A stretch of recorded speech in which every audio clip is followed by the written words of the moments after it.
Ei, você! Você mesmo, ligadinho na tela. Pode se preparar e sente-se no seu melhor lugar. Porque vem aí mais uma palestra da nossa Expocie Virtual. Vamos agora para a nossa última palestra e já vou sem mais nem... não, antes eu preciso falar sobre o WhatsApp. Se você tem alguma dúvida, se você está na plateia com vergonha, igual já aconteceu, e não quer pegar o microfone, ou se você também está aí de casa e quer mandar alguma pergunta, o telefone é 11 99598 3617. 11 99598 3617 e manda sua perguntinha. Então agora vou já introduzir o próximo palestrante, que é ele, jornalista, escritor e mentor, graduado pela Faculdade Casper Líbero, é também professor de pós-graduação do curso de jornalismo esportivo e autor de 6 livros. Comentarista há 33 anos na rádio e TV Jovem Pan e criador do podcast Entre Amigos. Pode entrar, Flávio Prado! Desculpa, vida. Minha língua embolou, peço desculpa. E o papo é todo seu. Boa tarde a todos. O nome Flávio Prado foi criado propositadamente para a língua enrolar mesmo, sabe? Lá atrás e tal. É muito legal falar com vocês, sabe? Eu tenho muita alegria de me abrir esse espaço, não é a primeira vez. Eu quero agradecer o presidente Casa Grande, todo o pessoal que me abre esse espaço pelo seguinte. Vocês não sabem, mas vocês são pesquisados o tempo inteiro. Recentemente eu fiz um curso com o pessoal do RH da Adidas, e eles tinham uma pesquisa sobre o pessoal da faixa etária de vocês, os gostos, as ideias, os pensamentos futuros, aquilo que vocês têm como ideia básica, vocês no geral mesmo, né? É como dizer assim, todos os tiozinhos são iguais. Não é verdade. Tem tiozinho como eu, mais de um jeito, menos de outro, e por aí vai. Mas, de um modo geral, eu gostei muito das ideias que vocês têm. Os pensamentos, a maneira como vocês veem o mundo, que é muito diferente da maneira que, quando eu tinha a idade de vocês, e também fui apoiado pelo CIE, eu vi o mundo. O mundo é diferente, a coisa é tão diferente que parece que são seres humanos diferentes, que a estrutura humana é diferente. Outro mundo, outra cabeça. Quando eu tinha a idade de vocês, a nossa rebeldia ela era através de roupas, de cabelos, as coisas assim que, né? E aquela história, não, esses caras não vão dar em nada. É coisa que vocês devem ouvir também, da mesma forma. Pô, rebeldia, não sei o quê. E a gente tinha alguns conceitos do tipo arrumar um bom emprego e ficar nesse emprego até, né, que venha a aposentadoria, ou seja lá o que for. Hoje eu sei que a ideia de vocês é um pouco diferente, vocês querem estudar mais, mas objetivamente captar aquilo que é possível de uma empresa, seguir para novas experiências e fazer outras situações de vida. Uma coisa inteligente, uma coisa boa. A minha profissão, jornalismo, ela sofreu uma mudança impressionante nos últimos tempos. Por isso a importância das redes sociais na ampliação e manutenção do mercado de trabalho no jornalismo. Mudou muito. Quando eu comecei no jornalismo, não era obrigatório o diploma de jornalista. E hoje não é obrigatório. Ele foi durante muito tempo, mas hoje ele não foi. Como em quase tudo da nossa vida, nós tivemos o impacto do lockdown, da pandemia. O que aconteceu? De repente, ninguém mais podia sair de casa, os programas ao vivo, que são aquilo que todo mundo está acostumado a ver, assistir e tal. Eu, por exemplo, me dou muito mal com o programa gravado. Não tenho muita paciência para gravar coisas. Eu gosto de fazer ao vivo. Segredinho assim entre nós, eu vou completar no ano que vem 50 anos de jornalismo. Nesse período, pelo menos 35, eu fiz de programas noturnos, domingo à noite, ao vivo. Continuo fazendo isso ainda. Eu gosto do ao vivo. E aí, de repente, com a pandemia, eu e todo o pessoal da minha geração, e pessoas mais jovens que já estão no meio, nós fomos obrigados a partir para gravações ou para links online. Imagine a dificuldade de alguém que foi criado num período onde Não existia rede social. A gente chega, senta lá, o microfone está pronto, você vai e faz. Mas, de repente, nós somos obrigados a fazer links para fazer ao vivo, links online. Engraçado que isso era mais cansativo. A gente se sentia muito mais cansado. 1 hora num link demora mais e cansa mais do que 1 hora ao vivo. Era assim que funcionava. Mas isso também abriu uma situação de que esses links começaram a funcionar. E aí começou a grande pergunta. O custo de se fazer jornalismo, de se fazer televisão, de se fazer rádio, dos velhos jornais que estão ficando cada vez mais para trás, eles vão se transformando em sites, etc. O custo de você fazer a TV tradicional, para a gente ficar só na TV, que é uma área que eu estou há bastante tempo, começou a ficar muito caro. Complexo de televisão, vocês estão vendo aí, por exemplo, do SBT. A manutenção disso é caríssimo. E como é que eu respondo a isso? O SBT está colocando um programa X no ar, e eu entro com meu telefoninho celular aqui e faço. Tem um monte de gente vendo a gente, né, online. Eu faço aqui. Custo de um celular. Nem a ligação, né, a gente paga, nada. Competindo com esse complexo televisivo. Aí vocês dirão, ué, mas você tem capacidade de fazer isso sozinho? Bom, eu vou pegar uma fatia disso. E o meu custo é 0. E eu estou na minha casa. E aí começa a febre das lives. Tenho certeza que vocês aqui fizeram lives ou foram vítimas de lives, né? Recebendo aos montes. Lembra até que alguns cantores fizeram lives e tal. Então, todo mundo ficou com live, live. E até aqueles que, teoricamente, achavam que tinham dificuldade de fazer uma entrevista, um bate-papo ao vivo, perceberam que dava para fazer. E o que é que estava sendo feito naquela conversa à distância? Programas de televisão, programas de rádio, eram entrevistas.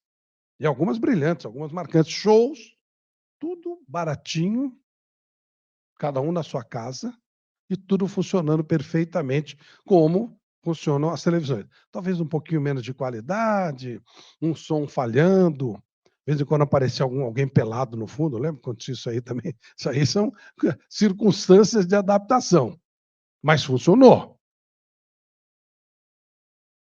Jornalismo é informação, basicamente. Qual informação? Você pode dizer, todo mundo pegando o celular e dando informação, nós teremos uma grande tendência a um número enorme de fake news. E grandes emissoras do Brasil espalharam fake news também. Portanto, a informação apurada, o segredo do jornalismo é um trabalho bem feito, um trabalho correto. Se você tiver uma informação jornalística, uma informação correta e der essa informação, você está competindo no mercado de trabalho. Você está dentro do jornalismo. Meu nicho é pequeno. Ok, tá bom. Mas talvez você atinja lugares que a grande mídia não atinge. Provavelmente no bairro de cada um de nós existem informações que só interessam para o nosso bairro, mas interessam demais. E a grande mídia não vai dar a informação do problema da árvore na esquina de um bairro, por exemplo, lá onde eu moro, o bairro da Penha, lá no fundo. Não interessa para eles, mas interessa para mim. E essa informação, ela é tão jornalística quanto dizer que a Avenida Paulista está interrompida por uma manifestação. No caso da Paulista tem mais gente interessada, mas no caso da pequena informação, ela traz o interesse para aquele meu espaço.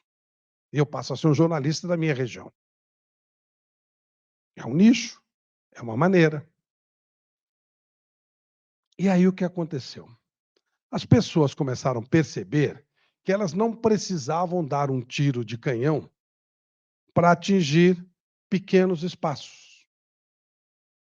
As verbas publicitárias das televisões passaram a ser deslocadas para essas pequenas televisõezinhas geradas nessas lives e que se transformaram em blogs, em sites, em lives informativas, aquela pequena verbinha, e dependendo, inclusive, a padaria da sua casa. Tem um gato na árvore lá, a padaria da sua casa ela não tem dinheiro para pagar a verba da Globo, para informar que tem um gato e alguém tem que tirar. Mas ela pode ter interesse de te dar algum dinheiro para você falar ali na sua região que tem aquele problema existindo lá. E essas pequenas verbas, elas foram saindo das grandes redes para pequenas lives, pequenas redezinhas sociais, e esse movimento, que num primeiro momento parecia alguma coisa muito incipiente, passou a ser muito maior. E as coisas foram andando. Com os complexos de TVs custando muito caro, grandes jornalistas acabaram perdendo seus empregos. E aí o que aconteceu? Esses grandes jornalistas, eu estou falando bem especificamente do Galvão Bueno, ele abriu o canal dele. Ele saiu da Rede Globo e abriu o canal GB, Galvão Bueno. E surgiram os astros da própria rede social. Desimpedidos, que é um grande processo de um grupo de informação dos Estados Unidos que criou um gênero de brincadeira, sofisticado, mas aparentemente uma coisa simples, uma brincadeira, mas que, na verdade, tinha um grande movimento financeiro por trás, através das redes sociais, onde você acaba tendo grandes entrevistas que são feitas. Era um contrato de 5 comerciais, valor muito alto. Essa empresa fechou com a Globo um contrato milionário e seriam colocados 4 comerciais chamando a Copa do Mundo, a transmissão da Globo na Copa, o Neymar a principal estrela, e um comercial depois para a comemoração do título. Ok? 5 comerciais. O Brasil perdeu a Copa. E aí ficou aquela história, não, tem que pedir desculpas, não sei o quê. O Neymar vai e faz o 5º comercial. Não o Neymar, a empresa, olha, tem que fazer o 5º comercial. Então, ao invés de a gente fazer a comemoração, já que não teve, nós vamos fazer o pedido de desculpas. E ele foi e gravou. Esse pedido de desculpas entrou no horário de um programa esportivo e foi detonado pelos jornalistas, que não tinham nada a ver com o lado comercial. E eles falaram, pô, isso é um absurdo. O cara ainda está ganhando dinheiro depois de ter perdido. O que eu acho que não tem nada a ver uma coisa com outra, mas as pessoas que estavam lá entenderam dessa forma. O que aconteceu? A empresa que pagou uma fortuna para fazer esse comercial e para contratar o Neymar, ela foi questionar a direção da emissora. Pô, eu pago uma fortuna e os caras detonam o meu comercial. O choque do comercial com o jornalismo. Aí não estou fazendo um juízo de valor. Devia ter detonado, não devia, isso é outra coisa. Mas a verdade é que a empresa disse, eu não faço mais nada com a Rede Globo. O Neymar tem 250 milhões de seguidores nas redes sociais dele, todas. Muito, muito, muito, muito, muito mais do que a Globo tem de telespectador. E aí, sabedor dessa situação, o pai do Neymar vai e pergunta para a empresa, que ele tinha contrato, porque o Neymar tinha sido contratado, se ele não tinha interesse de anunciar na rede do Neymar. Já que você gosta tanto do Neymar, anuncia na nossa rede. E vou te falar uma coisa, pela metade do preço. Imagina, digamos que for 200 milhões, anuncia por 100. E com público direto que gosta do Neymar, que é seguidor do Neymar. Maravilha. Vocês repararam que o Neymar não faz mais comercial nas redes abertas. É muito difícil. Ele começou a comercializar só as redes dele. Ele passa a ter uma mídia própria.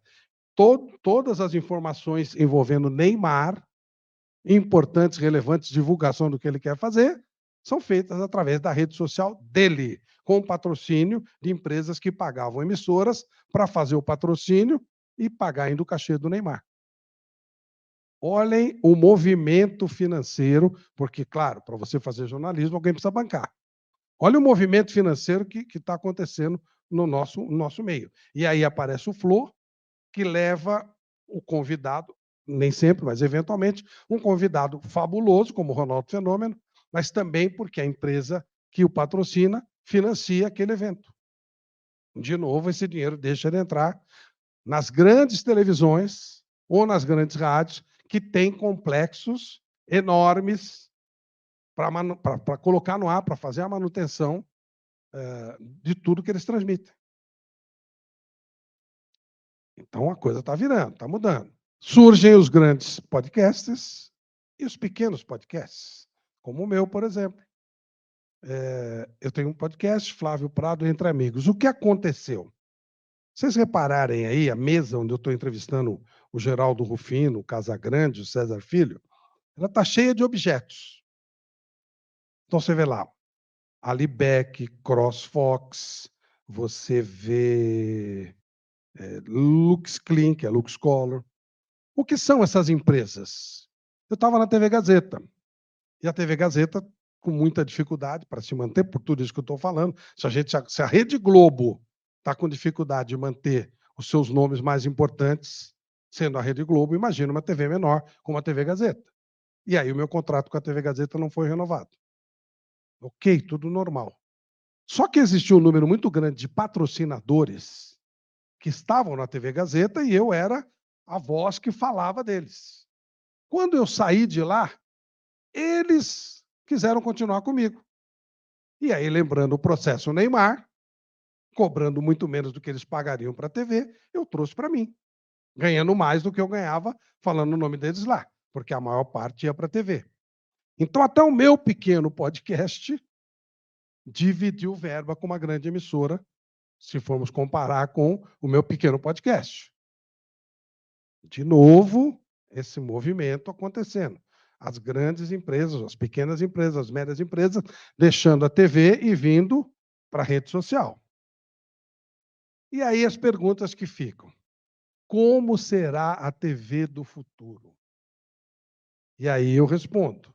Cada vez mais simples, cada vez mais individual, cada vez mais por nichos. Segundo questionamento. Por que você tem que ter uma TV por assinatura, onde você vai ter que pagar a TV por assinatura e, inclusive, pagar alguns canais? Somente esporte é assim. Você paga a assinatura e ainda paga o canal de esportes. E você tem a mesma coisa no streaming. O Casimiro mesmo, ele faz muita coisa pela Amazon.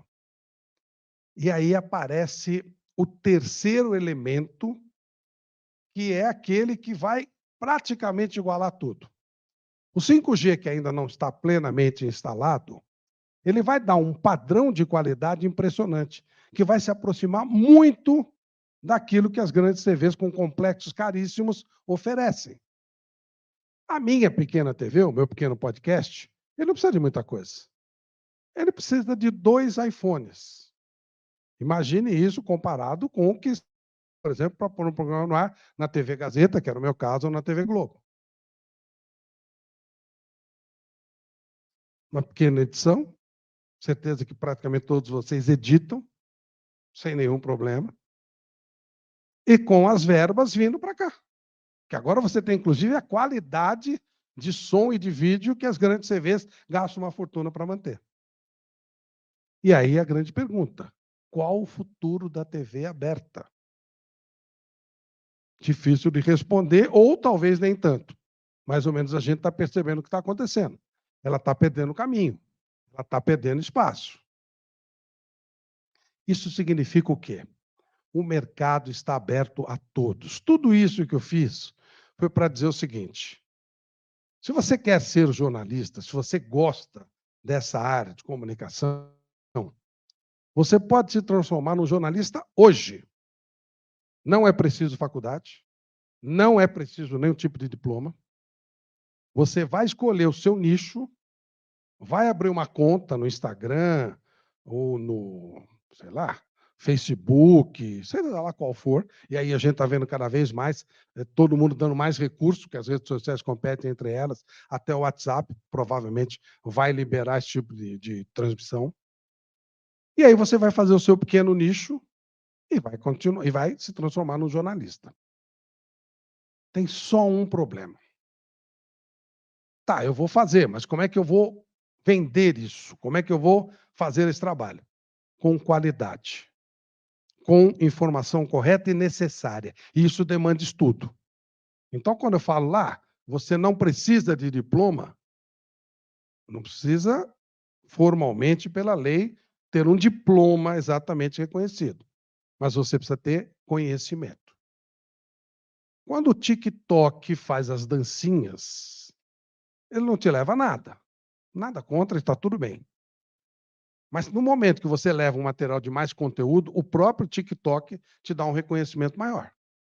O algoritmo te dá um reconhecimento maior. Até porque ele também tem interesse num material, numa qualidade legal, numa qualidade boa, para que ele possa repassar. Quando você faz um canal de YouTube, quando você começa a fazer um material de qualidade, o algoritmo ele te coloca, ele te promove, porque ele tem aquele comercial no começo e aquele comercial remunera o YouTube.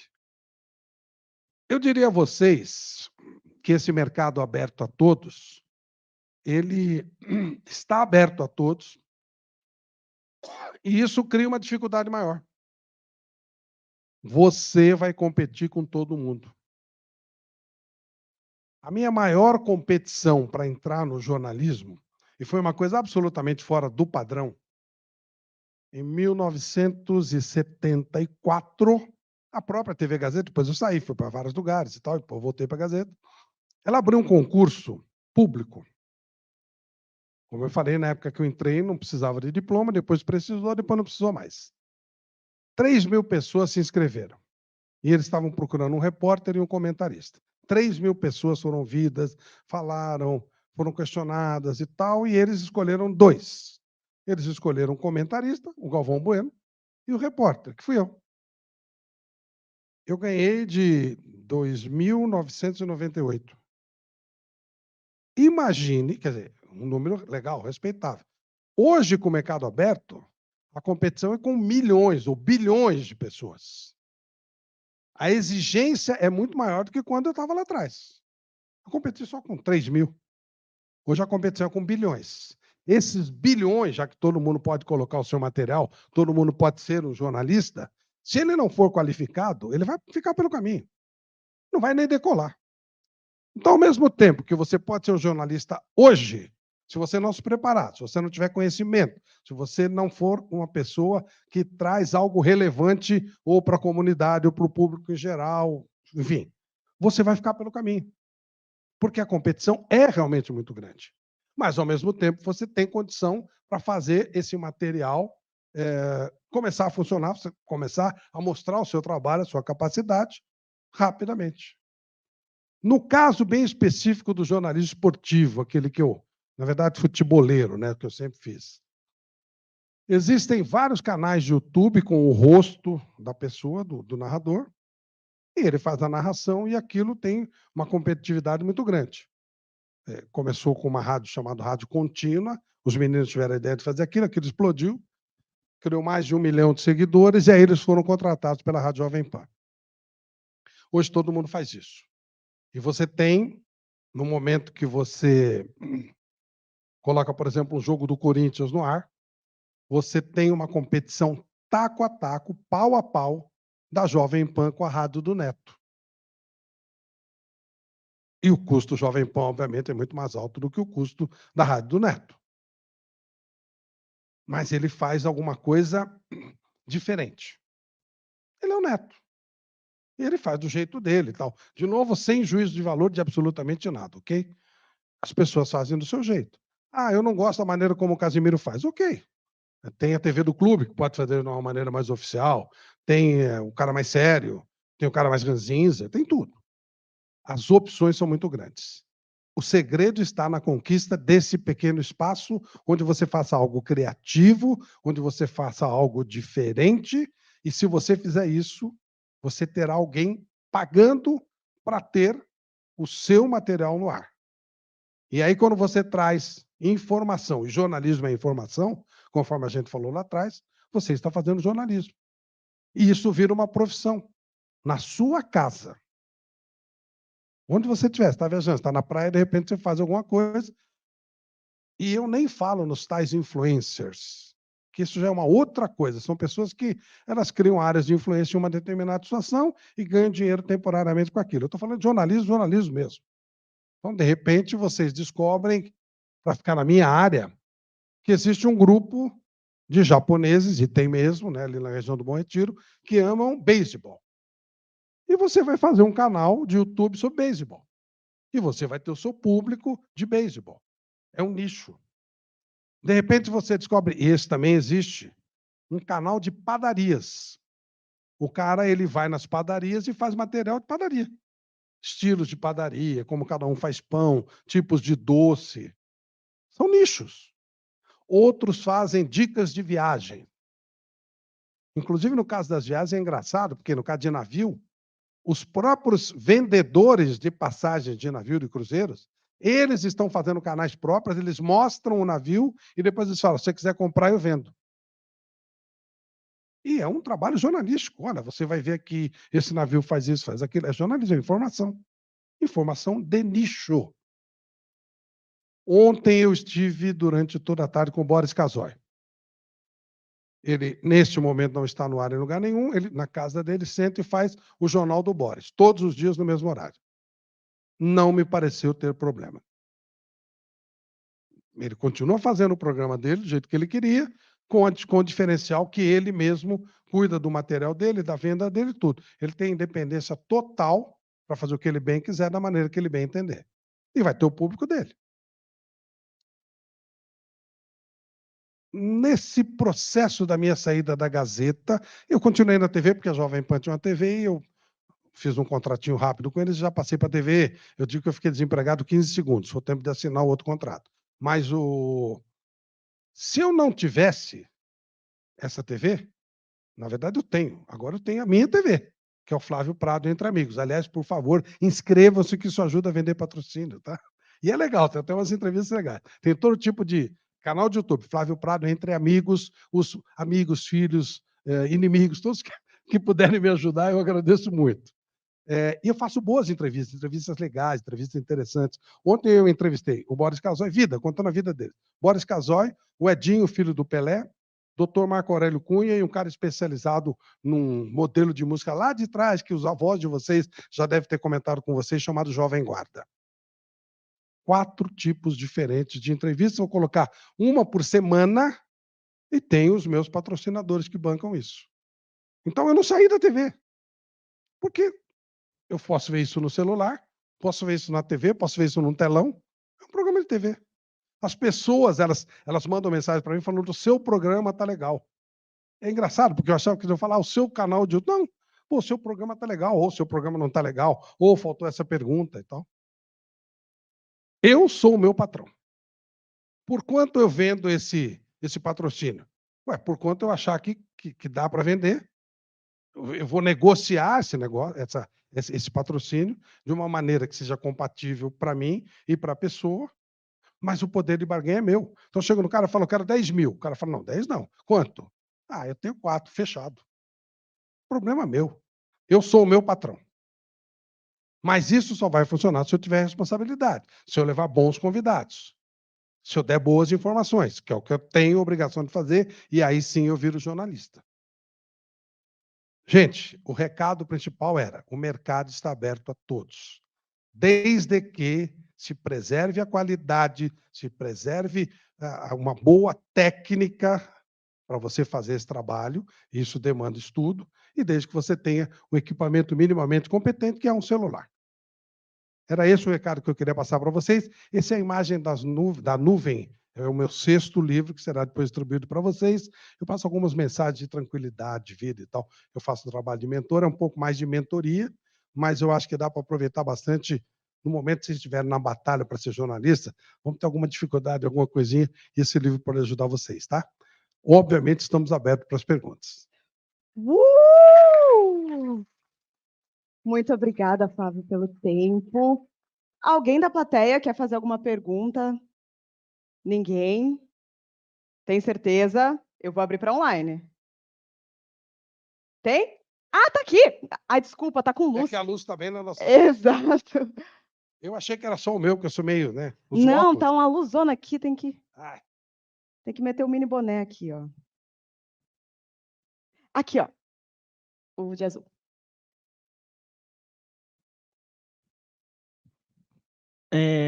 Boa tarde. Boa tarde. Você sentiu dificuldade de migrar da TV, daquele ambiente que você estava acostumado, para isso do YouTube, para isso do streaming, do ao vivo, estou gravando agora, não estou fazendo tão ao vivo assim, mas estou gravando.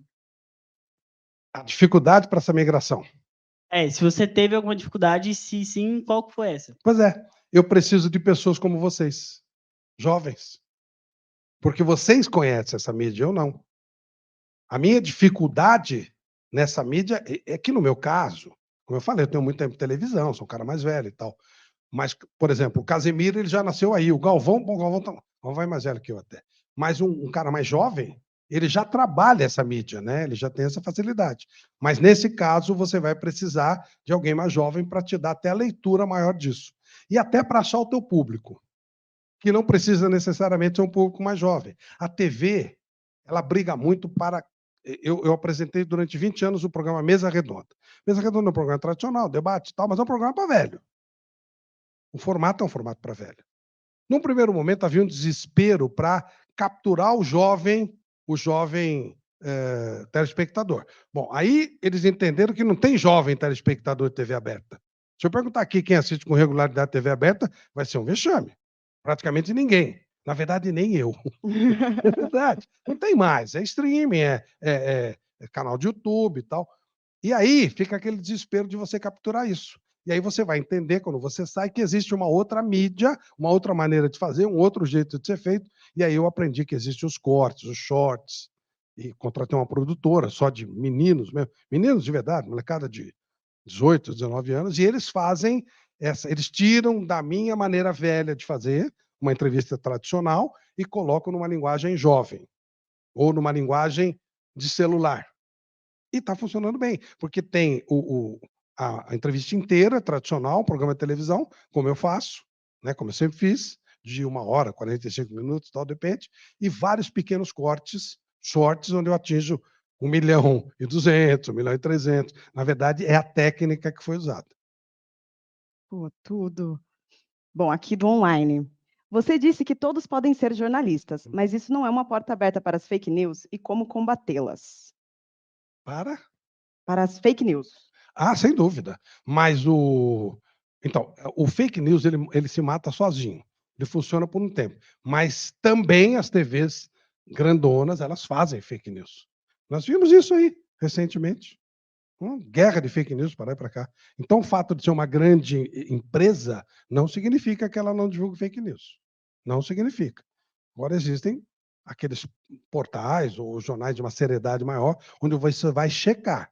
Eu entendo que o fake news, aí o cara não precisa nem ser jornalista. Na verdade, o cara que faz fake news, ele é bandido. Né? Aí é outra coisa, é um bandido no meio espalhando notícias falsas. Aí não tem muito o que fazer, mas infelizmente também na grande mídia existe isso. Total. Como lidar com as críticas da forma que apresento? Ele apresenta e é criticado? Ele mesmo, tipo, como lidar com críticas da forma do trabalho dele como jornalista? Olha, se ele começar a receber muita crítica, segue em frente que ele está no caminho certo. Normalmente a crítica vem de quem está morrendo de vontade de fazer e não consegue. É lógico que você pode fazer um curso de aprimoramento, você pode se posicionar melhor. Existem pessoas de boa vontade que vão te auxiliar. Tem muito curso, né? Muito curso livre que você pode fazer. Mas quando começar a criticar muito, começa a prestar atenção que você está começando a ir para o caminho certo. Se eu fosse ligar para a crítica, eu não tinha nem começado. Então, nossa, eu sou rei de crítica. Mas aí no começo eu ligava, agora não ligo mais não, agora nem olho. Vamos em frente. E não quer dizer que eu não erre, né? Claro. Tem pessoas que eu confio e que dizem, olha, fez bobagem. Né? Bom, agora já foi. E a gente vai errar mesmo, faz parte do jogo, em qualquer matéria. Qual os prós, provavelmente. Qual os prós e os contras na área de jornalismo? Vamos ver se é contra, quer dizer, para vocês provavelmente será, para mim não. Você não tem final, no meu caso, tá, jornalismo esportivo, você não tem final de semana, você trabalha no local onde os outros estão se divertindo. Eu comparo muito com porteiro de boate, né? O porteiro, ele fica lá no lugar e ninguém, não é? E ele não se diverte, todo mundo se diverte, ainda fica enchendo o saco dele pedindo para entrar. É muito parecido. Agora, isso para mim não é contra, porque eu detesto, tipo assim, final de semana prolongado, essas coisas. Me acostumei. Então eu fico quietinho, fico sossegado. Os contras seria realmente ser, até para você namorar, para você sair, é difícil. A não ser que você namore alguém do meio. Senão é difícil a pessoa entender. Somente as meninas. Imagina uma menina, o cara lá cheio de. Tem essa frescura de machismo ainda. O cara, pô, eu aqui em casa, você vai lá trabalhar, fazer uma matéria, uma cobertura. Então, é complicado esse aspecto. Mas se você tiver um cara, um ficante que fala isso para vocês, manda ele para aquele lugar. Mais importante é a profissão. Lógico. O importante é a profissão, pô. Mais do que o cara. Você acha outro cara e não acha outra profissão do jeito que você gosta. Os prós, nossa, é maravilhoso. Nossa, gente, eu conheci 55 países. Caraca! Eu fiz 12 Copas do Mundo. Nossa! Se eu dependesse do meu bolso para fazer isso, eu ia fazer quando muito jogo do time de várzea aqui, em frente à minha casa, chamado Macalé. Eu não dava para fazer mais que isso. Então, maravilhoso. Conheci pessoas extraordinárias. Eu virei amigo do Pelé. Ontem, quando eu entrevistei o Edinho, o filho dele, eu chorei pra caramba, foi um vexame. Porque ele tem a voz parecida com a do Pelé. Você tem contato com pessoas que você não acredita. Você fala, nossa, né? Você tem acesso a lugares que você não consegue imaginar. Por exemplo, está uma briga tremenda para conseguir ingresso do jogo São Paulo e Flamengo, né? Tem 1 milhão de interessados e 64 mil ingressos. Eu não quero ir ao jogo, até porque tem muita gente. Mas se eu quisesse ir, é só pedir uma credencial e eu vou. Caraca! Entende? Então, tem muito pró. Mais pró do que contra, mas tem os contra. Como tudo, né? Não tem muito jeito. Tudo! Mais alguém aqui? Tem alguma pergunta aqui do nosso querido teatro? Ali, ó. Eu tô aqui. Já tá ali. Desculpa, porque ele já estava aqui pertinho de mim.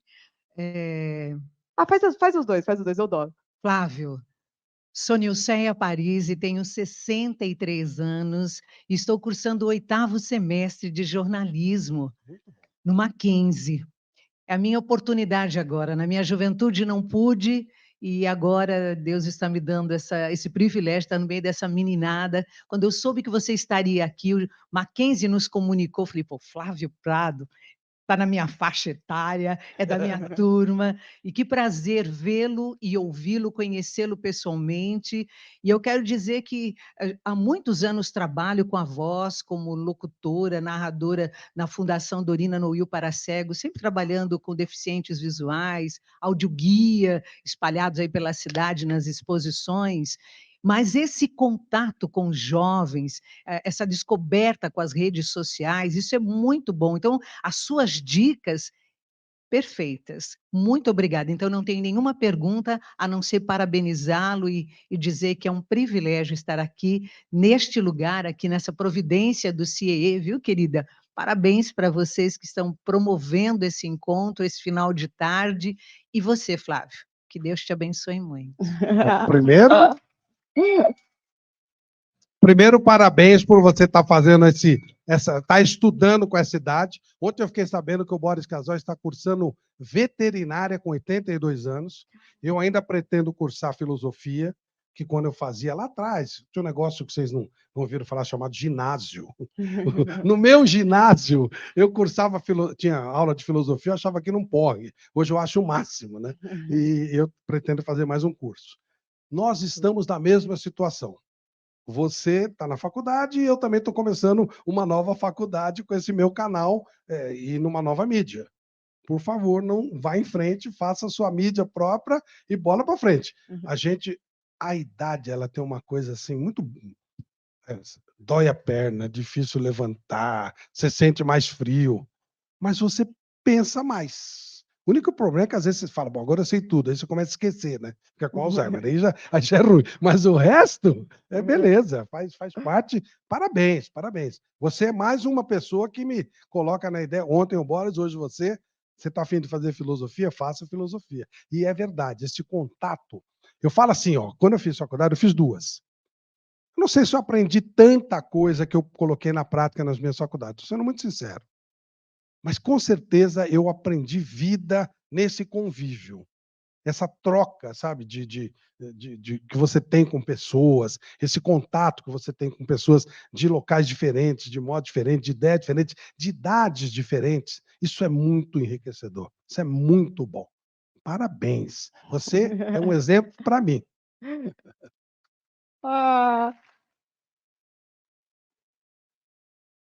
Pô, muito querida, cara. Tinha uma pergunta. Tem mais um, exato. Boa tarde, meu nome é Evandro. A minha pergunta é sobre, complementa a outra pergunta sobre essa migração de espaços, né? Eu queria saber como você percebe a diferença de discurso entre os jornalistas de televisão e agora com essa experiência também de jornalista na internet. Você se sente mais livre? Você acha que a maneira de falar ela é menos imposta? Porque tem muitos protocolos na televisão, né? Como que funciona isso? Ó, por ser um cara de futebol, eu não tinha tanto protocolo assim não, né. Eu nunca não tinha, por exemplo, nunca usava terno, nada, não, coisa mais solta, mais livre, por ser futebol, né. Gozado que eu ainda não me acostumei com essa liberdade, olha só. Eu ainda sou todo cuidadoso com o meu podcast, né. Ainda sou muito formal. E a Denise aqui, que é minha assessora, ela fala: "Ô, relaxa velho, você tá no podcast", né. Então eu ainda tenho alguma dificuldade. Eu ainda não, por idade, por vícios da TV e tudo, embora, como eu disse, eu continuo na TV Jovem Pan, mas por vícios da idade e tal, eu estou encontrando uma certa dificuldade, mas é mais fácil você ser informal do que formal. Então acho que dá para adaptar. E o curioso é que, o YouTube ele tem um gráfico, né, que eu também estou começando a trabalhar isso, estou achando maravilhoso. Na TV você tem um Ibope, você deu X, acabou, é frio, pelo menos o que eu recebia. No YouTube você tem uma descrição certinha das idades que você está atingindo, das faixas etárias que você está falando. Cara, a coisa mais legal que eu tive foi quando eu olhei e eu estava atingindo todas as faixas etárias. De o primeiro é 13, né, de 13 a 20 e tal, até claro que eu atinjo mais a faixa 65 mais, é óbvio, porque o cara me conhece, o cara mais velho, e aí a tendência é esse cara me ver mais, óbvio.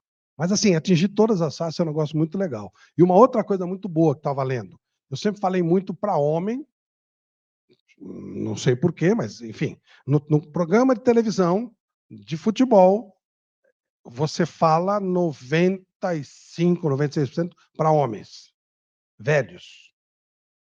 No YouTube eu falo, é verdade também que eu não faço sempre programa sobre futebol, até faço pouco, mas eu estou falando para 36% de mulheres. E baixou a faixa etária. Então eu estou pegando um outro tipo de público e é óbvio que eu vou ter que entender um pouco melhor o que esse público quer. Eu estava acostumado a falar para o velho que eu conto uma história dos anos 80 e está tudo bem.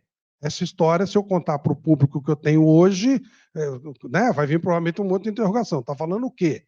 Num primeiro momento, e depois o cara não vai ver mais. Então eu tenho também que me adaptar a essa linguagem. Mas tem sido um exercício maravilhoso. Tem sido muito legal. Primeiro, eu ser dono do meu conteúdo, eu ser meu patrão, eu vender a minha cota do jeito que eu quero. E segundo, esse retorno tem sido muito legal. Nós temos 20 programas no ar, estamos com quase 20 mil seguidores, o que é, né?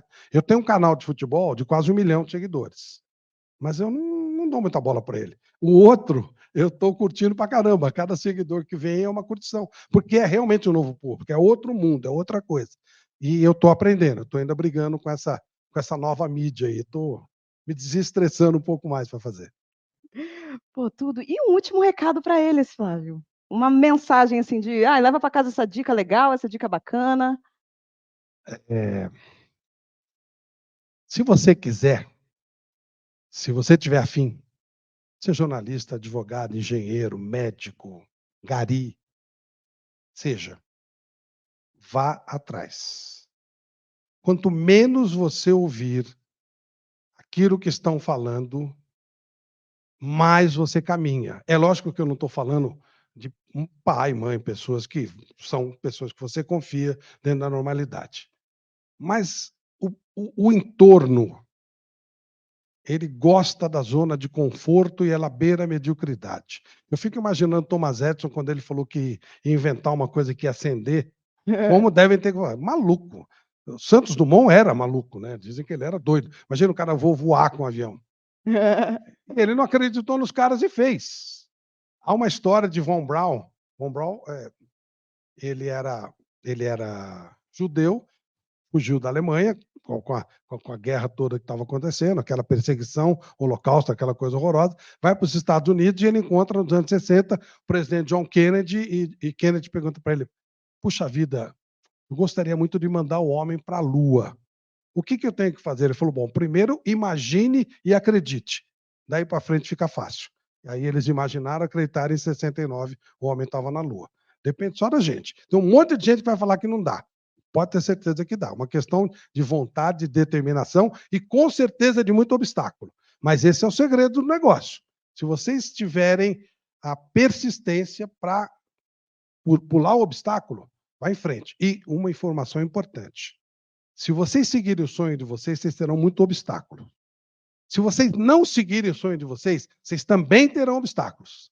Então é melhor fazer aquilo que você gosta, que você quer, com todos os obstáculos, senão você vai fazer o que você não gosta, o que você não quer, também com muitos obstáculos. Obrigado, gente. Obrigada, Flávio. Tá, quiser que eu... Aí, se quiser sair por aqui... Gratidão. Aí, se quiser sair por aqui, ela vai te levar. Bom, galerinha, antes de mais nada, dona Mi, com os recadinhos. Vamos lá. Obrigada, Flávio. Tenho certeza que todo mundo amou. Bombou te pergunta lá. Pena que o nosso tempo acaba e a gente não conseguiu fazer tudo, mas muito legal. Gente, a gente está finalizando mais um dia de Exposier. Amanhã vamos para o penúltimo dia. Não esqueçam de divulgar para os amigos, convidar a galera que ainda tem quinta e sexta para aproveitar, viu? Finaliza o dia deixando o nosso muito obrigada para o Bradesco, Bradesco Seguros, PowerTech by iFood, que são os nossos patrocinadores master, e a EBAC, nosso patrocinador diamante. Não esqueçam de, antes de terminar a feira, das 18 horas, conferir a nossa grade de palestras de amanhã, já vê o que você quer assistir, favorita, coloca na sua agenda e não perca. Um beijo grande para vocês que nos assistiram e nos acompanharam online, para vocês que estiveram a tarde toda aqui com a gente, muito obrigada e a gente se vê amanhã. Tchau, tchau. Chegamos ao fim de mais uma palestra aqui na sua, na minha, na nossa Exposier. Mas ó, é o seguinte, se você curtiu, pode ficar ligado aí que já já a gente tá de volta.